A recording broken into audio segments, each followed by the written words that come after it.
Good evening, what is up, and welcome to Gone Diggin live from the Relic Room.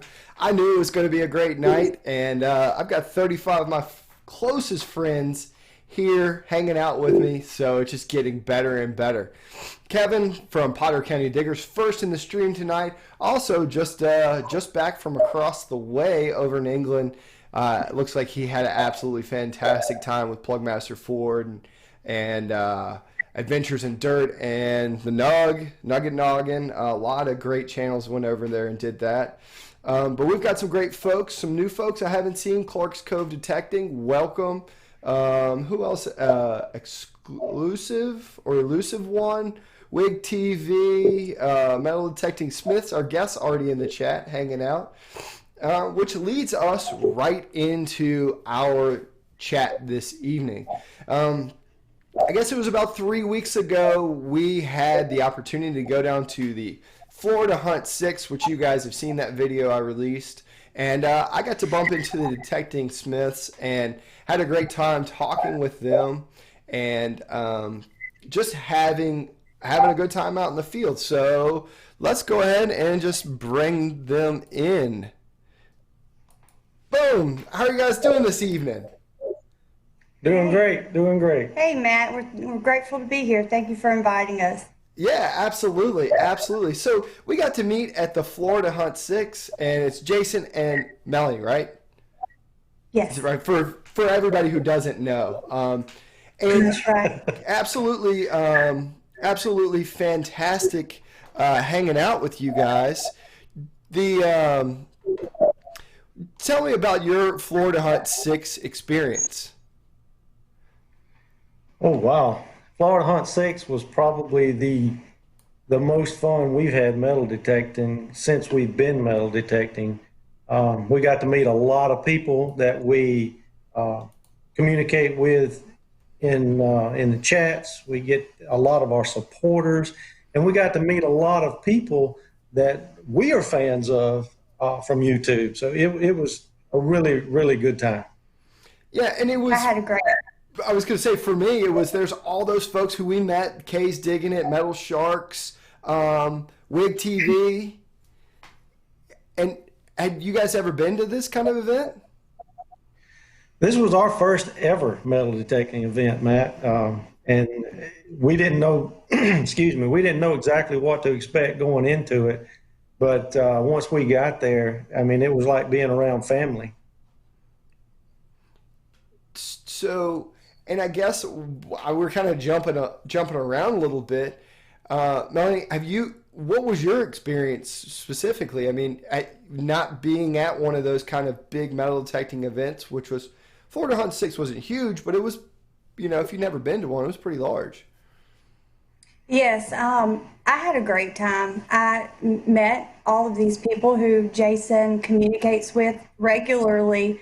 And I honestly didn't know too many of them at all. I knew J-Man because we had met him before, but everyone else I'd met that day, and they were just great people. I mean, it was like we've known these people for years, and I had a good time. The place that we were at, it was a good charity to be there to detect with, so we had a good time. It was a great cause. It was a great cause with a bunch of great people. So, and what we can do is, since we've jumped to how we met, let's jump to what got you guys into metal detecting. And were you guys always a husband-wife kind of family? I mean, your videos pretty much start out the same, introducing yourselves, and which is really popular. But how did you guys get into metal detecting, and then specifically metal detecting together? Well, it's something that I've always wanted to do since I was a kid. It's something that's always intrigued me. And not this past Christmas, but I guess the Christmas of 2018, she kept asking me, what can I get you for Christmas? What can I get you for Christmas? And I was like, I don't really know. I want a metal detector, but I don't know what kind of metal detector. And we talked about it, and we went back and forth, and we never could make a decision. So she got me a gift card, and then I took the gift card, and that's when I went and I bought a Bounty Hunter Quicksilver. And I knew absolutely nothing about the machine or metal detecting at all, but that's where it all started. And it was pretty much an addiction from that point forward. And I just picked it up, when after he, I think you got the AT Pro afterwards. Yes. And then I took over the Bounty Hunter, and we just went out a few times. And since then, I mean, we just kind of enjoy doing it. We enjoyed doing it together, and it's a fun hobby. So we've liked it. Did it so and I maybe come from an envious side where I would love to have my wife come out metal detecting. At first, at any point in time, was it like, what's all this dirt doing on the counter, or?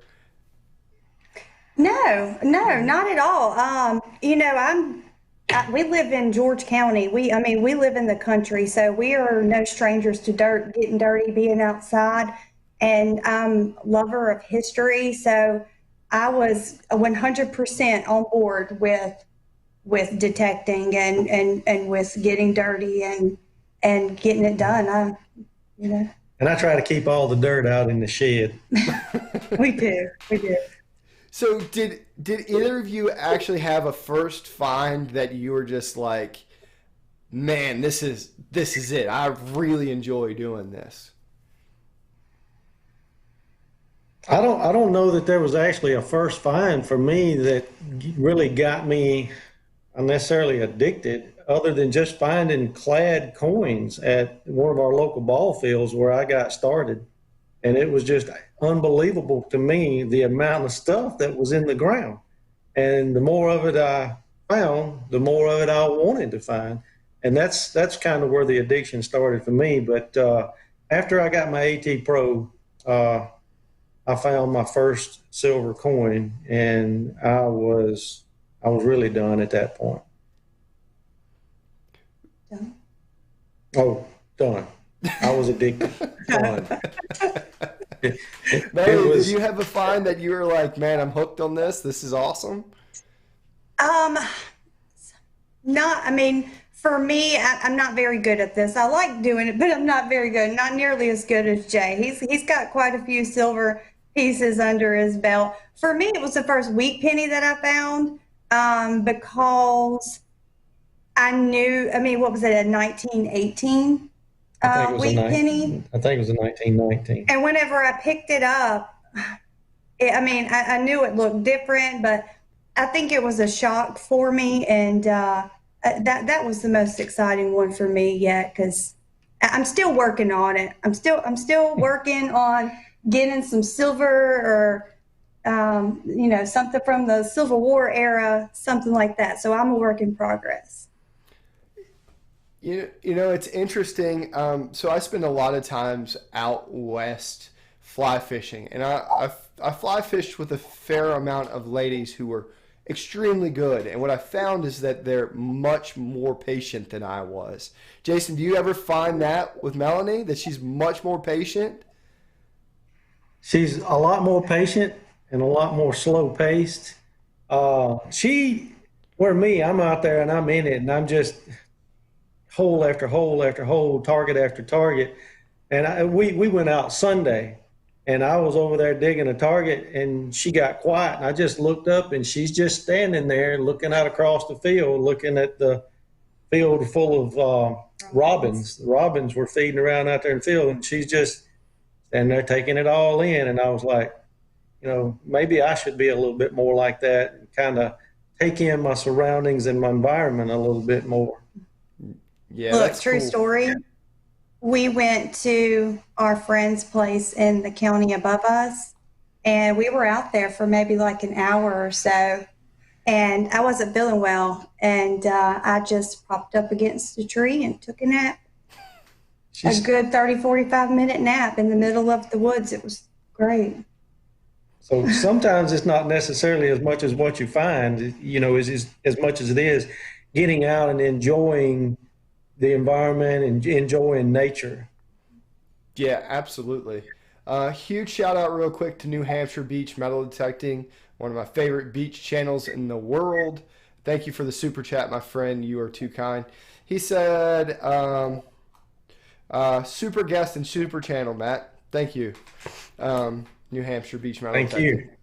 So that's cool. I mean, I think that is a huge contrast that I think we often get lost in just digging to find that next thing versus, hey, this is a pretty nice day, or just enjoying the fact that you get to go somewhere old. So what machines are you guys currently swinging now?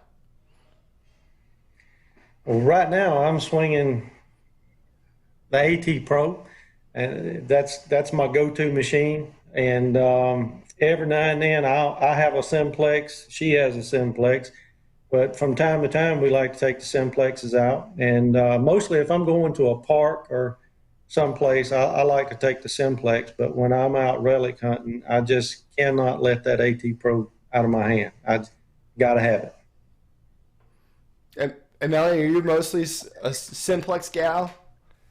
Well, I started out, using the Bounty Hunter, but it got me a Garrett Ace 400, and I really liked that machine. I mean, it's a dependable machine. But I won that simplex at Florida Hunt 6, and it hasn't left my hands since. So, and it's that machine is very easy to use, and I definitely prefer it over the Ace 400 at this point. So I'll stick with it. What do you prefer about the simplex over the 400? Because they're very comparable machines, but the simplex certainly has many more features, right? It does, and I probably couldn't get down to all the different settings and all the, all the options that are on it. My main thing whenever I'm out there, like with the Ace 400, I found it very difficult to narrow down the target. I was always off, and even the pinpoint part of the machine, it was even off a good bit of the time. But that simplex, I mean, I just go over it, swipe over it a few times. I dig a hole, it's right there. It's a lot easier for me to use. It's definitely simple. Yeah, that's cool. That's cool. And I don't have a lot of experience with the simplex, but so I really like the fact that you do, and I can actually, we have a little contrast to it. Do you find the simplex is close to the same kind of depth? I mean, I would guess when you guys are out, are you checking each other's targets and listening and things like that? From time to time, yes. And it's definitely comparable in depth, especially when you're in field mode. And what I like about using it in the park is, if you're going out to the park and you don't want to go out and just dig gigantically deep holes in a park, it just doesn't look good. So when you're in park mode, you don't get the depth that you get in field mode. But, if you're getting that high tone and you're not getting a VDI readout, it's just punch of a button, switch it over to field mode, and then you get the depth that you're looking for, and you get a little bit more information about the target. So a nice, easy way to check versus a couple different settings, right? That's right. Very cool. Yeah, I apologize for anybody in the chat. We have 54 awesome folks here hanging out tonight. If you do have a question for the Detecting Smiths, please drop at Gone Diggin', and I will try to answer those as they come. But it's been, we're rolling. Look at that. We're up to 58. I bet we'll break 60 tonight. That's just my guess. That'd be great. So so I guess maybe we could talk about the kind of sites, and for everybody who doesn't know, you guys are in kind of rural Mississippi, right? We are. We're in the southeast corner of the state. So what kind of sites do you guys target? You talked about parks a little bit, some fields. What would be your preference to where you're comfortable digging at? Right now, our go-to is old home sites. That's most of our permissions are old home sites. Some are home sites where we've found the home site even the landowner didn't know that the home site was there. And some are just home sites where there's still a structure, or at least remnants of a structure still standing. Do you, um, man, huge shout out to Digging It Back. Can't wait to tell you guys, hit, what, Pensacola? Yeah, Um, we are planning a trip to Pensacola here in a few weeks, and I hit them up about maybe doing a collaboration hunt. So maybe we'll get up with Digging It Back while we're down there. Heck yeah, that's awesome. I love that kind of stuff. So so Melanie, who's the permission person? Are you the permission person or is it Jason? I let Jason handle all of that. With the type of work that he does, he is just natural born, you know, talking with people and getting a yes out of them. And what kind of, so I mean, do you have place? I mean, because what I've found is the best way is to network. Do you ever find that you're talking with friends who are like surprised that you actually metal detect? Some, yes, for Yes. the most part. A lot of coworkers and so forth. Some of them think it's maybe maybe a little odd, but it's what we love to do, and we love history. We love old stuff. There's nothing better than just going out and getting a target and you digging something just super cool up out of the ground. That is, I think that's the best thing as well. Um, so how do you guys go about doing your research and looking for places to go or doors to knock on or any of that sort of thing? Well, in the past, I've mostly used historic aerials, and in talking with friends or whatever, if they have a piece of land, then I'll use historic aerials to go to their piece of land and start going back as far as I can, looking at the topographical maps and aerial photographs if they're available. In most of the places here where we live, the aerial photographs only go back to 1955, but I have gotten topographicals that go back into the early, well, as far back as 1941. I've done a lot of looking and trying to find maps that go back older, but they're just not available for this area. Very cool. And we talked about a little bit of research stuff last night. Whenever we do one of these live streams, we have to put it all together first so that we're a polished product, so to say. Um, but it's pretty. It's research is a tough thing, isn't it? It is. Spend a lot of time sitting at the computer looking at old maps, and then you finding, as far as historic aerials and using it, you spend a lot of time you looking at the old topographical maps, and then what I like to do is I start kind of inching forward in time to try to make a determination as to whether or not that home is still there, and in a lot of cases it's not. And then what I'm trying to look at is see when did the home disappear from the maps. Absolutely, absolutely. And who is it? History. Where did I see it? History Hunter said Sanborn maps are the bomb. Do you? So we talked a little bit about. Have you guys ever used the Sanborn maps? Not until last night. I got to looking at some of the maps last night. They're very limited in Mississippi, and they're pretty much non-existent for the area in which we hunt. Now, you get a little bit more northwest of here, you can get into some of the Sanborn maps. I have some of the information like around Hattiesburg, Ellisville, Laurel in the Jones County area and Forest County and so forth, but not necessarily here in George County. And that's what I found as well. Is most of the Sanborn maps were towards the insurance guys for densely populated areas. They wouldn't have wasted their time for a house here or there. And then they would have had to go Not and out. collect that insurance money in the country. I couldn't imagine roaming around rural Mississippi in the 40s looking for insurance money. That's true. Um, so when you guys are out and driving about, do you ever like who is there somebody who of the two of you who are like, we got to go there, we got to go there? Every time we get in the vehicle, regardless of where we're going, I mean, I get this. We got to go talk to that person. We got to go talk to that person. Look at that old house. And it's fine because I mean there are possibilities around here, and I completely understand what he's saying, and we should. There's a lot of properties here that we should be, talking to these people about.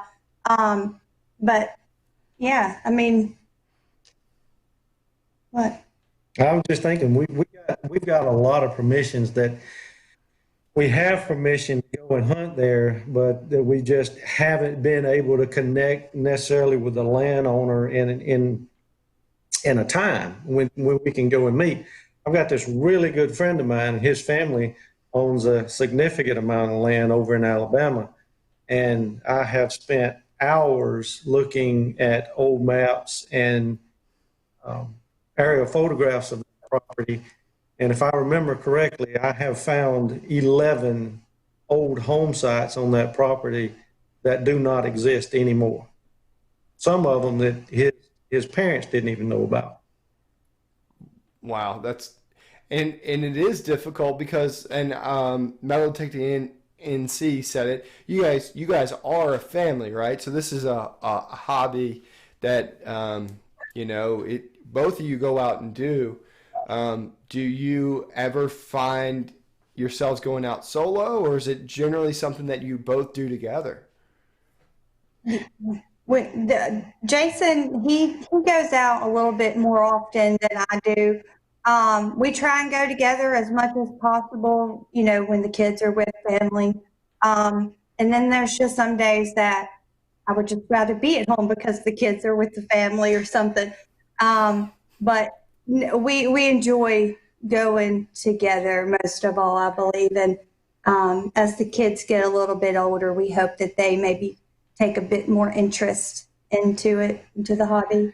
And I've got to do a better job of including her in videos, is maybe do a better job of the introductions or so forth, because there's a lot of times that we go out and hunt and I'm finding stuff and I'm filming those finds, and then I film the wrap up. But she'll be there with me hunting and finding stuff, and I never know she found stuff. So we got to work a little bit better on our communication so that we can get her included in more videos. Huge shout out to Colonial Fiend for the super chat. Thank you, Joey. Fantastic dude. Great channel. Um, I think that is probably the stress of all relationships, right? Whether or not you metal detect or not, it's all of that communication. It's It helps. yeah. I mean, maybe that's just me. I don't know, but it's super cool that aspect, and that's what I was going to ask next. Is so when you guys go out, how did the YouTube and the YouTube channel idea start? Whose idea was that? That would be actually one of the kids. Um, that was their idea. They were like, JJ, you need to start a YouTube channel. You need to start recording what you're finding with your metal detector. You just need to start a YouTube channel. And I guess the final decision was decided in the car. The day of the first video that went out, we were driving down the road, and I was like, okay, let's do it. Matter of fact, let's film an intro right now. And so I set my camera up on the dash, and that's where the intro came from. That's very cool. And there's a lot of interesting things. Metal Detecting USC said kids these days can learn a lot more about American history in a week in metal detecting than they can in a whole year of school. Do so. Have they shown much interest, your kids, or? A little bit. Our youngest is more interested in the dirt and playing, and our middle child, she does want to help. She wants to assist with, the pinpointers or the camera or whatever. She's a little bit bashful in front of the camera. And then our oldest, I mean, she's 17. She just likes to run the camera. So. But we do hope that they gradually show more interest. The more we go out, the more we take them out, the more we get them excited. I mean, they need to be outdoors. They need to be, moving around and doing things other than iPods and TV. Absolutely, absolutely. And I think that it's the metal detecting, whether they're into it or not, certainly does that, and adds to probably some pretty enjoyable family time as well. Mm-hmm. I have a absolute dream that my daughter wants to do it, but knowing how crazy I am, if she's crazy like me, she'll want nothing to do with it, and she'll have 1,000 other things that she wants to do. But that's okay. Give her a chance. You never know. I will. I'm doing my best. I'll have to. Right now, I just have to chain her to me to keep her outside because she's everywhere. But that's good. So you guys traveled all the way down to Florida. Do you guys routinely travel outside of your normal kind of comfort area to look for new places, or do you have a radius of where you kind of stay? Not necessarily. It's just where the opportunity presents itself. I was born and raised an hour north of where we live, and so I have family up there. So we do travel up that way and do some detecting up there. And then we have some coworkers who own have some family that have an old house site an hour south of us. So we've been there as well. But as far as going to any further than an hour away, Florida has been the farthest.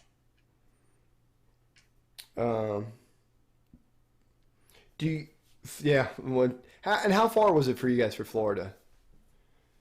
A little over 6 hours. Yeah, so that's quite a ride. Yes. Other than that, we've been to Pensacola and done a little detecting there on the beach. We went over and met up with J-Man and Metal Sharks, did a collaboration hunt while we were spending the weekend over there for a wedding. So.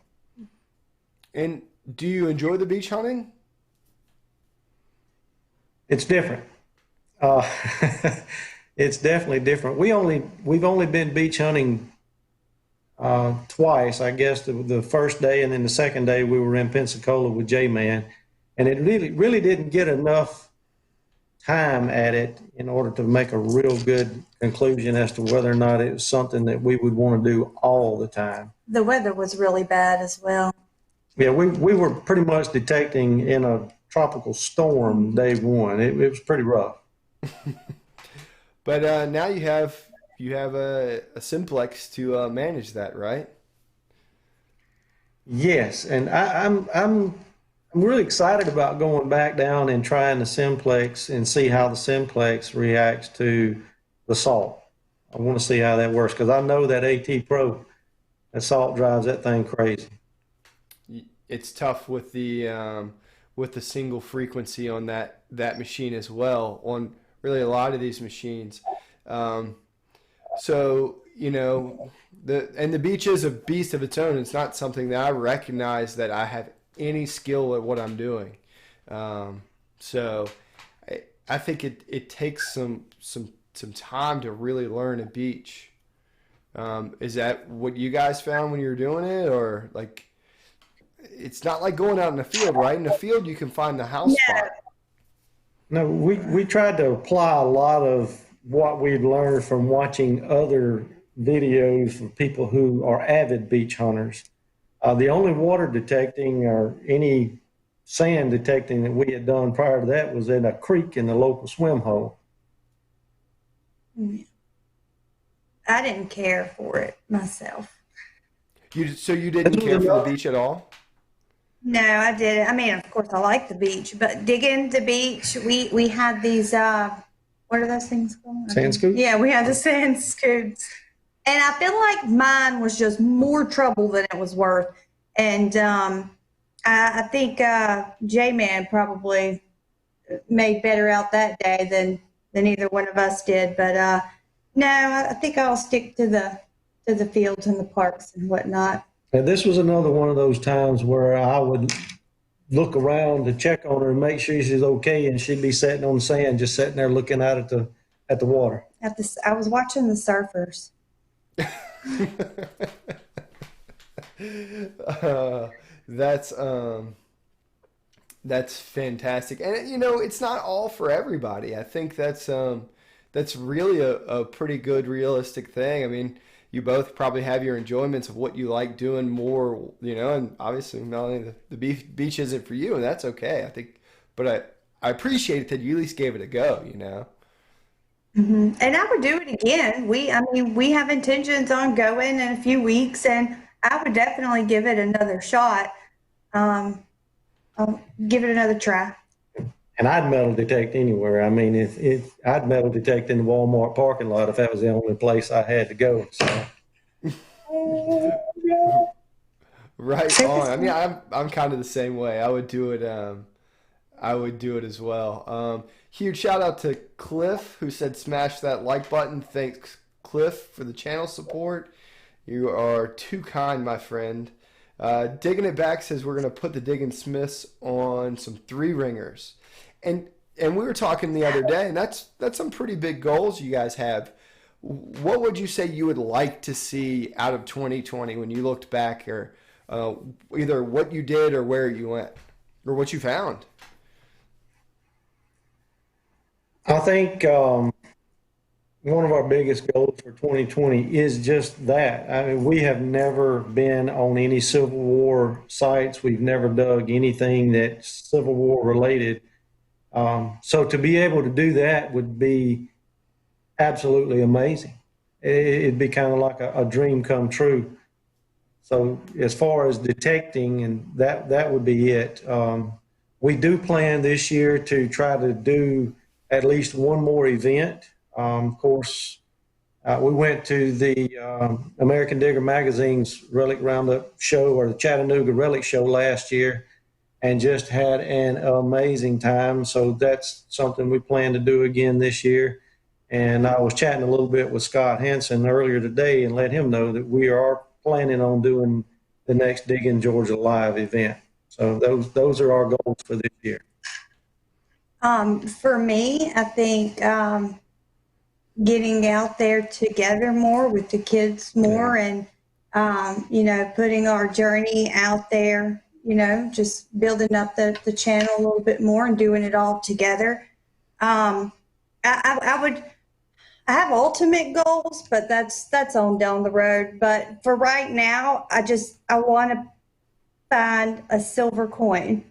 I mean, that might be small, but to me, that would be huge because I haven't done that yet. So that's going to be my 2020 goal. Silver coin. Well, give me a big lofty goal. I want to hear. I love big lofty goals. My ultimate goal would be to visit England and detect there. Both of us, not just me, but the both of us. It's just somewhere I've always wanted to go in the history.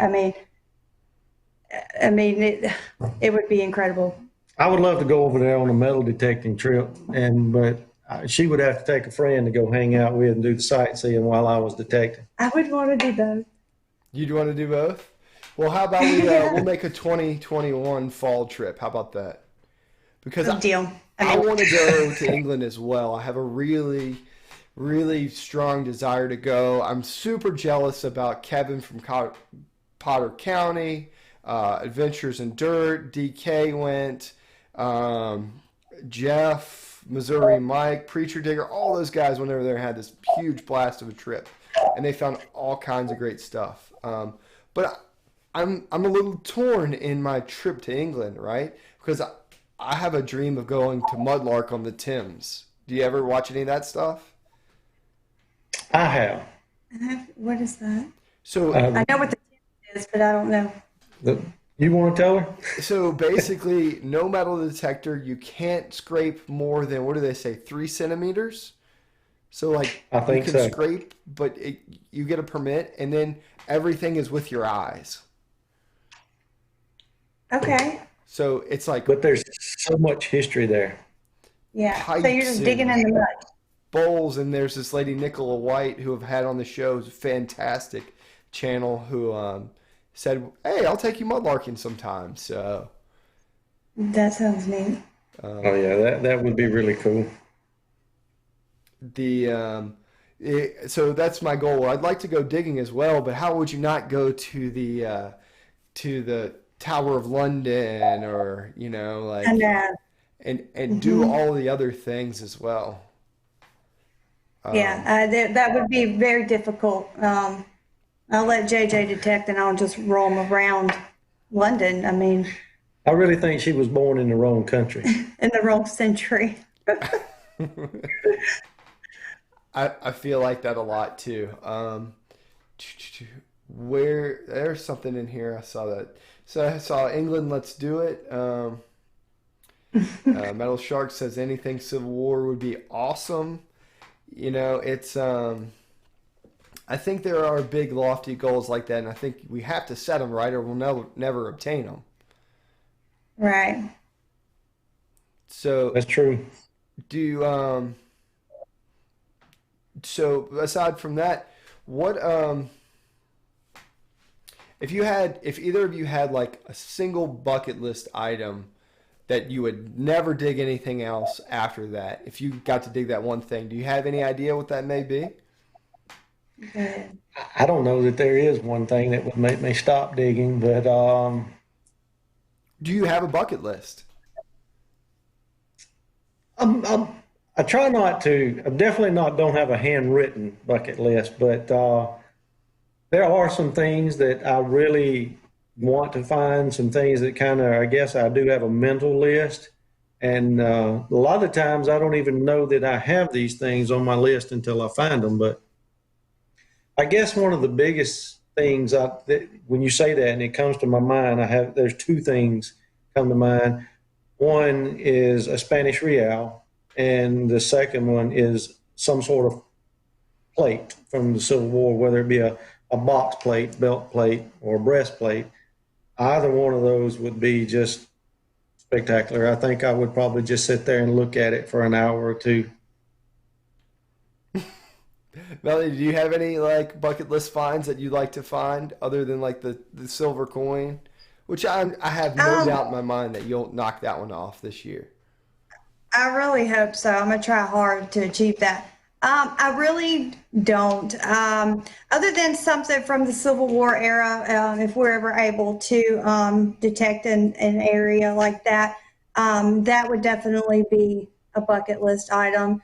I don't, really have a list. I just kind of go with it. Yeah, absolutely. So it's John Sampson said, Matt, take him out to get his plate.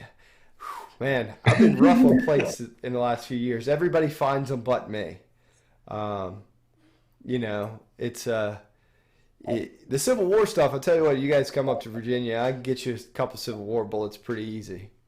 I'll make that promise. Uh, but Yeah, Digger that Back says sounds he's going to beat me to that. So good. I hope he's right. I'm sure he is. I'm sure he is. So, but it's interesting too. It's interesting to me that we can meet in Florida, and like I was really impressed, like just meeting you guys, and then going through your channel and like the interaction and stuff. But did you ever think YouTube would like have any like sort of impact on you like this, or did you ever really think of anything of it more than just hey, let's make a kid suggest you're one of your kids' suggestions? I never saw, no, I never saw YouTube being what it is to me or to us or how it's affected our lives. I mean, we went from riding down the roadside and we're going to do a YouTube channel to designing a logo, to ordering stickers, to ordering T-shirts. Um, we met Part Rat Pat at the Florida Hunt Six, and he made me a big decal to go on the back of my vehicle, which I never got around to putting on this weekend, but I'm going to get it on there. I mean, we just never saw it going, I guess, this far, but it's a lot of fun. It really is, but it's also a lot of work too. So, and of course, you know that, and anybody else that has a YouTube channel knows that it'll take up a little bit of your time. Yeah, it is. And do you guys ever have days where you're like, we're just not going to film. We're just going to go out and dig and have fun? Yeah, sometimes he'll do that. Sometimes Yeah. he will. Yeah, there's a video going to come out this Friday of, it kind of started that way. But then when I found what I found, I was like, oh my goodness, now I got to make a video. So I'm not going to give too much of that away, but the video Friday will speak for itself. And do you have a favorite video of yours that you go back and watch? Not that I go back and watch, because I try to spend more time trying to watch other people's videos rather than watching my own videos. But I have gone back, I guess, and watched our first video and look at it compared to where we are now. And I know by no means are we a professional outfit, but I think we've come a long way. Yeah. Yeah, I think that's the good part of things, right? You always tend to improve or get better whether you're trying to or not. Sometimes it's just natural, other times it's not. Um, there's a pile of folks here. Coils the Soils are here hanging out with us. Man, we still got 50 great folks here hanging out. So Well, Southern Relic says he likes to compare his first to his most recent. Do you have a favorite video that you guys made that you like? You're really proud of. Like if you were to share it with everybody in there in the chat. um, a favorite video, the two comes to mind. One of them is a video from my mom's place.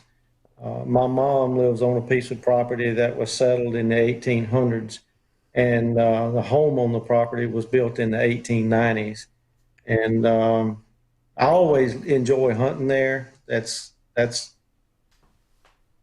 don't know. It's hard to describe the connection, I guess. It's different when you're digging on a piece of property where you really don't have a personal connection there, and then you go to digging on a piece of property where you do have the connection.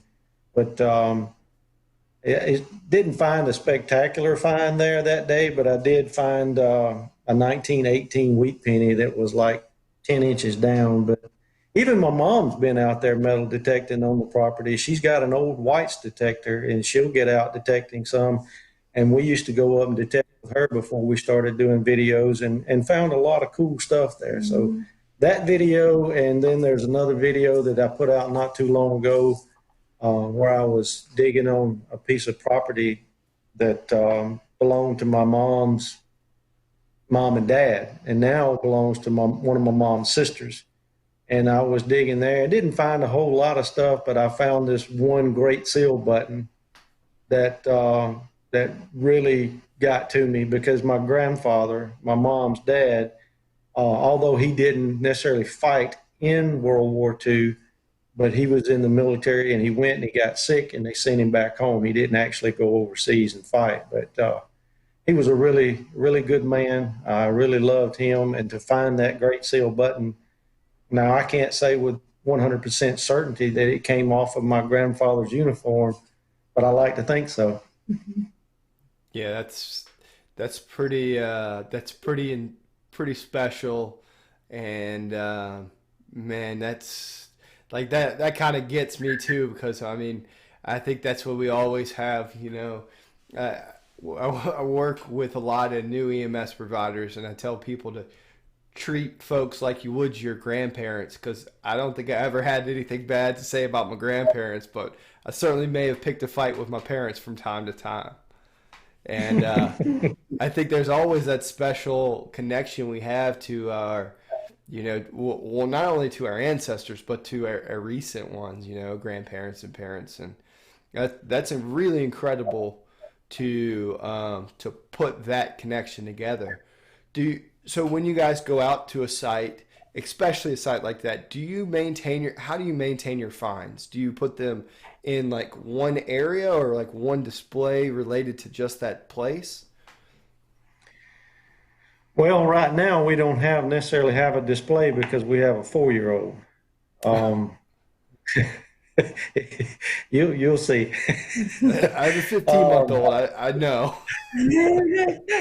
So right now, what I'm doing is I don't know if you call it cataloging, but I'm putting all of my finds from different locations in different bags, and I'm labeling those bags as far as the location and the date of that particular hunt. And I've got a big box out in the shed that is just full of those bags of all those different finds. And as the younger one gets a little bit older, and maybe probably sooner than that, I'm going to start working on building a display case to bring some of that stuff into the house so we can display it. That's very cool. Very cool. It's it Ski Searcher says baby life here, hard to get out sometimes. Hard to get out and hard certainly. I mean, like, I feel like you could set off a nuclear bomb in my downstairs and it wouldn't touch it like my daughter does. We understand the feeling. Yeah, that's what I say about the 4-year-old. I tell people all the time, you could give him an anvil and a rubber mallet and give him about an hour and he'll have that anvil tore all to pieces. Absolutely. Yeah. Yeah, I can't wait for those days to happen because this is only going to get worse. So Jamie Henley says he usually displays his relics on his counter by his sink for at least a month. And I would tell you that he also usually displays them in the cup holder of his truck for at least 2 or 3 years. So do you ever find stuff like accumulating in little corners? In the shed, there's a lot of stuff accumulated. Well, he does have a few pieces on his dresser, Yeah, that's like little pieces of jewelry that he may have found that he doesn't want to leave in the shed that he's cleaned up, and it's just sitting. I think I got about 6 or 7 wheat pennies sitting in there on top of the dresser right now that I've got to go back and put in flips. So, yeah, I'm a little bit behind. Yeah, it happens to the best of us. So, and just like that, we've made it to almost an hour, which is, that wasn't too bad, was it? No, it's been a lot of fun. I've enjoyed it. I was really nervous, but it was a lot of fun. It has Yeah. been. Oh, well, we're not done. I mean, I still have like the really hard questions, like you're stuck on a deserted island, and you only get one food forever. What is it? Mine would be chocolate cake. That was no pause, no break, nothing. I am a sweet eater. I like sweets. I had 2 things pop into my mind when you said that. One of them was a quarter pounder with cheese, and the other was bacon. You just apply those things together, and then you're golden. Yeah. Maybe I can get a bacon double quarter pounder with cheese. There we go. What would yours be, Matt? And I am still taking questions. You guys have a question. Is there one, you could go dig anywhere in the world without penalty tomorrow for one day, where would you go? Like, nothing's off limits. I'm sorry, but I have to stick with England. What would yours be? I don't know, for some reason, some of the parks or some of the protected areas in Vicksburg, Mississippi was the first thing that popped into my mind. So a little bit closer to home, I guess. But I know there's a lot of rich Civil War history over in that area. Nowhere else in the world. You want to go to North I, Mississippi. it's what popped in my mind. I'm sorry. Yeah. No, that's cool. I like that. I mean, it's certainly different. And you don't have a specific place in England you'd go? No, no specific. Just I anywhere. I mean yes, anywhere. I'm going straight to Buckingham Palace. Okay, that's a good plan. You think she'll let us in, Queen? The What's the palace where they filmed Downton Abbey, No, it's not a or palace. whatever it is? It's Highclere Castle. Oh yeah, There you go. I know Well, she'd want to go there. that's all right too. And I like Vicksburg. I would love, I mean, Vicksburg was a heck of a siege and really incredible history and really a neat city too. I mean, it was very pivotal in the history of the whole Mississippi River, right? Yeah. So, That's right. And I talked to a friend the other day that owns some land about 12 miles south of Vicksburg. So I'm working my way into that one. there you go. Absolutely. Any future plans of upgrading machines? AT Pro, sticking with the simplex, or maybe moving into something multi-frequency, or I'm definitely sticking with the Simplex. I just think that it's the best machine for me. I don't want anything that's difficult to use, all these different settings and options. I want to, just ground balance it and get out there and detect. JJ, I'm sure he has some higher goals. Oh yes, there's definitely an Equinox 800 in my future. absolutely. And I mean, I think that's good too. I mean, but you guys are, I mean, becoming like Matt. I mean, you're really good with the AT Pro, good with the simplex. Eh, that probably that Equinox probably make that beach detecting a little bit more fun. I think it will, and I think I'd like to take it and maybe go back over some of the areas that we've been over so far, and see if maybe we can pull a few more things out of the ground that maybe we missed with the other machines. Very, very But I'm cool. never getting rid of the AT Pro. Um, so NH Beach Metal Detecting says good choice. Southern Relic said he sent a email to the White House a couple months ago asking them if he could metal detect it. Very, very bold email. Yeah. That was a good idea. I need to know what their response was. Yeah, he said nothing yet, but he's still hopeful. Um, Traveling detector says the Equinox. Yeah, I personally want to thank you guys for coming on to the stream and hanging out. Phenomenal guests, great. Well, more important, I mean, great people. I'm really honored that you'd come hang out with me and all of our friends in the chat. Anything you'd like to say to them, or I want to just thank you for having us here. This has been such a neat experience. Even if we never get to do anything like this again, this has been great. So thank you very much, and thank you for everyone for watching. Yeah, it has been a real honor, Matt. I appreciate you reaching out to us and inviting us to come on the show. We really do appreciate it. But I would also like to thank all of our subscribers, the people who have been loyal to us. I mean, from the beginning, and who have supported us up until the point that we're at now. Words can't express my appreciation for all the support that we've been given. Made a lot of really good friends through YouTube, and it means a lot to me. Yeah, and for me, this is my way that I get to collaborate and hang out with you guys because we do live so far away. But hopefully, one day we can change that and we can go out and dig some holes together in a field or a piece of property not quite as large as, or maybe as big as Florida Hunt 6, but I think we just kind of end up in different places. But no, I absolutely appreciate you guys. I really like what you do, and this is the way that I get to help share what you guys do. And like I said, I tell people I'm selfish. I only invite the folks I want to learn their stories, and it's not. I'm a little picky when it comes to this, but I really like the stuff that you guys do. I love the family aspect, and certainly the coolest family in the metal detecting community out there. So Thank you. I We appreciate that. I much appreciate it. I tell you what, I'm going to slide you guys right over to the side. We're going to wrap this up. How's that sound? All right. Yes, thanks. Good night, everyone. Good night, everybody. There we go. So, Jason and Melanie, absolutely fantastic guest, a great channel. Go over and check out the Detecting Smiths on YouTube. There is a link down in the description. Phenomenal folks, and you will see them go far in the next few years right here on YouTube. And really, you can expect to see them out on more organized hunts and really doing some great stuff.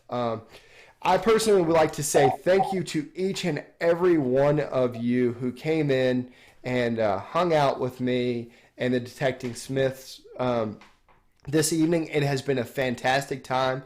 Much love, and thank you to everybody who contributed to Super Chat. You know you don't have to do that every week. You continually surprise me, so thank you for that. I hope you guys get to go out and dig this week. Go out and find some history.